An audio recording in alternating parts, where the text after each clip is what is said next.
The Brothers Grimm Fairy Tales. Presented by Atlas Audiobooks. Hansel and Gretel. Hard by a great forest dwelt a poor woodcutter, with his wife, and his 2 children. The boy was called Hansel, and the girl Gretel. He had little to bite and to break, and once when great dearth fell on the land, he could no longer procure even daily bread. Now when he thought over this by night in his bed, and tossed about in his anxiety, he groaned and said to his wife, "What is to become of us? How are we to feed our poor children, when we no longer have anything even for ourselves?"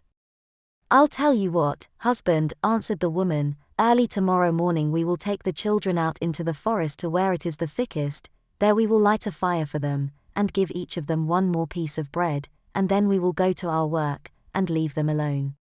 They will not find the way home again, and we shall be rid of them." "No, wife," said the man, "I will not do that. How can I bear to leave my children alone in the forest? The wild animals would soon come and tear them to pieces." "Oh, you fool," said she, "then we must all 4 die of hunger. You may as well plane the planks for our coffins," and she left him no peace until he consented. "But I feel very sorry for the poor children, all the same," said the man. The 2 children had also not been able to sleep for hunger, and had heard what their stepmother had said to their father. Gretel wept bitter tears, and said to Hansel, "Now all is over with us." "Be quiet, Gretel," said Hansel, "do not distress yourself, I will soon find a way to help us." And when the old folks had fallen asleep, he got up, put on his little coat, opened the door below, and crept outside. The moon shone brightly, and the white pebbles which lay in front of the house glittered like real silver pennies. Hansel stooped and stuffed the little pocket of his coat with as many as he could get in. Then he went back and said to Gretel, "Be comforted, dear little sister, and sleep in peace, God will not forsake us," and he lay down again in his bed. When day dawned, but before the sun had risen, the woman came and awoke the 2 children, saying, "Get up, you sluggards. We are going into the forest to fetch wood." She gave each a little piece of bread, and said, "There is something for your dinner, but do not eat it up before then, for you will get nothing else." Gretel took the bread under her apron, as Hansel had the pebbles in his pocket. Then they all set out together on the way to the forest. When they had walked a short time, Hansel stood still and peeped back at the house, and did so again and again. His father said, "Hansel, what are you looking at there and staying behind for? Pay attention, and do not forget how to use your legs." "Ah, father," said Hansel, "I am looking at my little white cat, which is sitting up on the roof, and wants to say goodbye to me." The wife said, "Fool, that is not your little cat, that is the morning sun which is shining on the chimneys." Hansel, however, had not been looking back at the cat, but had been constantly throwing one of the white pebble stones out of his pocket on the road. When they had reached the middle of the forest, the father said, "Now, children, pile up some wood, and I will light a fire that you may not be cold." Hansel and Gretel gathered brushwood together, as high as a little hill. The brushwood was lighted, and when the flames were burning very high, the woman said, "Now, children, lay yourselves down by the fire and rest, we will go into the forest and cut some wood.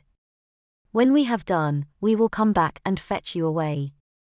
Hansel and Gretel sat by the fire, and when noon came, each ate a little piece of bread, and as they heard the strokes of the wood axe they believed that their father was near.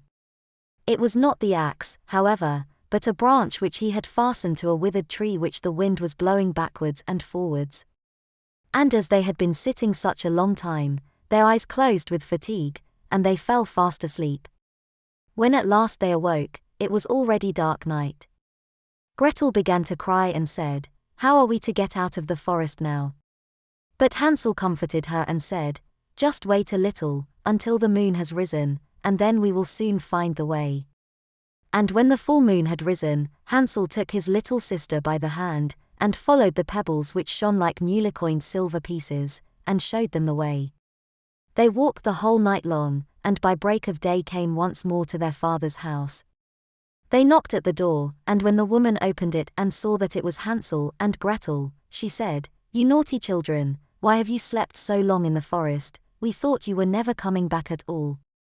The father, however, rejoiced, for it had cut him to the heart to leave them behind alone. Not long afterwards, there was once more great dearth throughout the land, and the children heard their mother saying at night to their father, "Everything is eaten again, we have 1/2 loaf left, and that is the end. The children must go, we will take them farther into the wood, so that they will not find their way out again. There is no other means of saving ourselves." The man's heart was heavy, and he thought, "It would be better for you to share the last mouthful with your children." The woman, however, would listen to nothing that he had to say, but scolded and reproached him. He who says A must say B likewise, and as he had yielded the first time, he had to do so a second time also. The children, however, were still awake, and had heard the conversation. When the old folks were asleep, Hansel again got up, and wanted to go out and pick up pebbles as he had done before, but the woman had locked the door, and Hansel could not get out. Nevertheless he comforted his little sister, and said, "Do not cry, Gretel, go to sleep quietly, the good God will help us." Early in the morning came the woman, and took the children out of their beds. Their piece of bread was given to them, but it was still smaller than the time before. On the way into the forest Hansel crumbled his in his pocket, and often stood still and threw a morsel on the ground. "Hansel, why do you stop and look round?" said the father. "Go on." "I am looking back at my little pigeon which is sitting on the roof, and wants to say goodbye to me," answered Hansel. "Fool," said the woman, "that is not your little pigeon, that is the morning sun that is shining on the chimney." Hansel, however, little by little, threw all the crumbs on the path. The woman led the children still deeper into the forest, where they had never in their lives been before. Then a great fire was again made, and the mother said, "Just sit there, you children, and when you are tired you may sleep a little. We are going into the forest to cut wood, and in the evening when we are done, we will come and fetch you away." When it was noon, Gretel shared her piece of bread with Hansel, who had scattered his by the way. Then they fell asleep, and evening passed, but no one came to the poor children. They did not awake until it was dark night, and Hansel comforted his little sister and said, "Just wait, Gretel, until the moon rises, and then we shall see the crumbs of bread which I have strewn about, they will show us our way home again." When the moon came they set out, but they found no crumbs, for the many thousands of birds which fly about in the woods and fields had picked them all up. Hansel said to Gretel, "We shall soon find the way," but they did not find it. They walked the whole night and all the next day too from morning till evening, but they did not get out of the forest, and were very hungry, for they had nothing to eat but 2 or 3 berries, which grew on the ground. And as they were so weary that their legs would carry them no longer, they lay down beneath a tree and fell asleep. It was now 3 mornings since they had left their father's house. They began to walk again, but they always came deeper into the forest, and if help did not come soon, they must die of hunger and weariness. When it was midday, they saw a beautiful snow-white bird sitting on a bough, which sang so delightfully that they stood still and listened to it. And when its song was over, it spread its wings and flew away before them, and they followed it until they reached a little house, on the roof of which it alighted, and when they approached the little house they saw that it was built of bread and covered with cakes, but that the windows were of clear sugar. "We will set to work on that," said Hansel, "and have a good meal. I will eat a bit of the roof, and you, Gretel, can eat some of the window, it will taste sweet." Hansel reached up above, and broke off a little of the roof to try how it tasted, and Gretel leant against the window, and nibbled at the panes. Then a soft voice cried from the parlor, "Nibble, nibble, gnaw, who is nibbling at my little house?" The children answered, the wind, the heaven-born wind," and went on eating without disturbing themselves. Hansel, who liked the taste of the roof, tore down a great piece of it, and Gretel pushed out the whole of one round window pane, sat down, and enjoyed herself with it. Suddenly the door opened, and a woman as old as the hills, who supported herself on crutches, came creeping out. Hansel and Gretel were so terribly frightened that they let fall what they had in their hands. The old woman, however, nodded her head, and said, "Oh, you dear children, who has brought you here? Do come in, and stay with me. No harm shall happen to you." She took them both by the hand, and led them into her little house. Then good food was set before them, milk and pancakes, with sugar, apples, and nuts. Afterwards 2 pretty little beds were covered with clean white linen, and Hansel and Gretel lay down in them, and thought they were in heaven. The old woman had only pretended to be so kind. She was in reality a wicked witch, who lay in wait for children, and had only built the little house of bread in order to entice them there. When a child fell into her power, she killed it, cooked and ate it, and that was a feast day with her. Witches have red eyes, and cannot see far, but they have a keen scent like the beasts, and are aware when human beings draw near. When Hansel and Gretel came into her neighborhood, she laughed with malice, and said mockingly, "I have them, they shall not escape me again." Early in the morning, before the children were awake, she was already up, and when she saw both of them sleeping and looking so pretty, with their plump and rosy cheeks, she muttered to herself, "That will be a dainty mouthful." Then she seized Hansel with her shriveled hand, carried him into a little stable, and locked him in behind a grated door. Scream as he might, it would not help him. Then she went to Gretel, shook her till she awoke, and cried, "Get up, lazy thing, fetch some water, and cook something good for your brother. He is in the stable outside, and is to be made fat. When he is fat, I will eat him."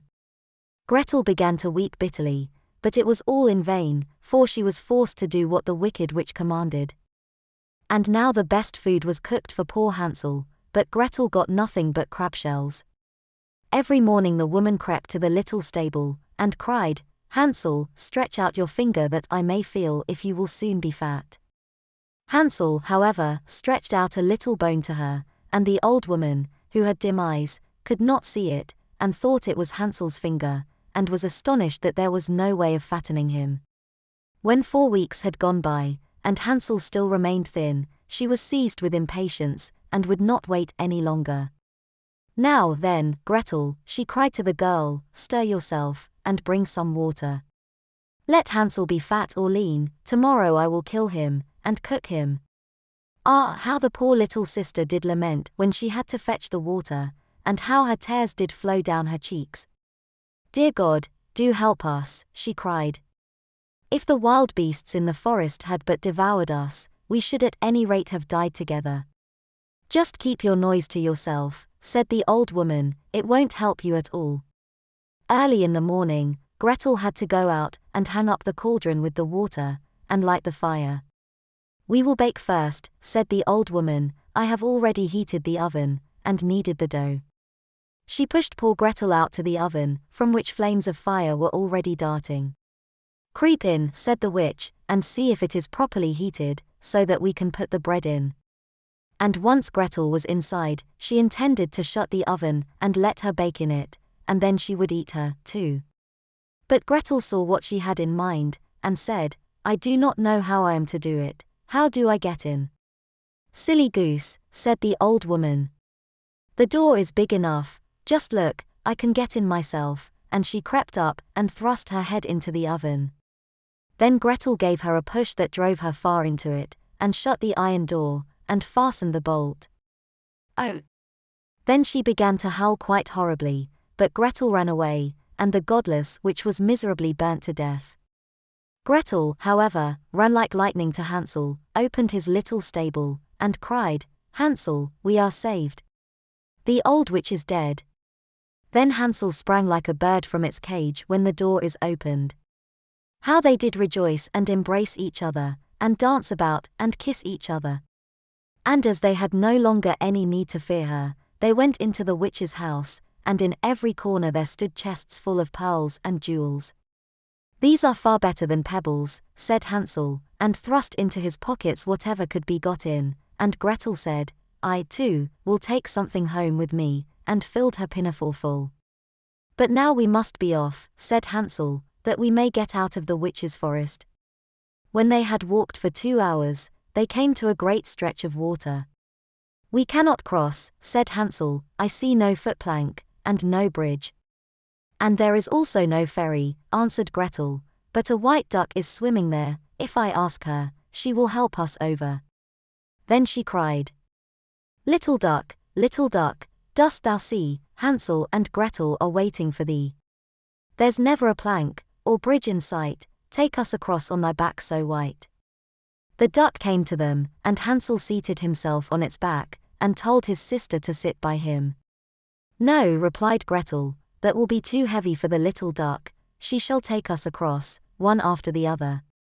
The good little duck did so, and when they were once safely across, and had walked for a short time, the forest seemed to be more and more familiar to them, and at length they saw from afar their father's house. Then they began to run, rushed into the parlor, and threw themselves round their father's neck. The man had not known one happy hour since he had left the children in the forest. The woman, however, was dead. Gretel emptied her pinafore until pearls and precious stones ran about the room, and Hansel threw one handful after another out of his pocket to add to them. Then all anxiety was at an end, and they lived together in perfect happiness. My tale is done. There runs a mouse, whosoever catches it, may make himself a big fur cap out of it.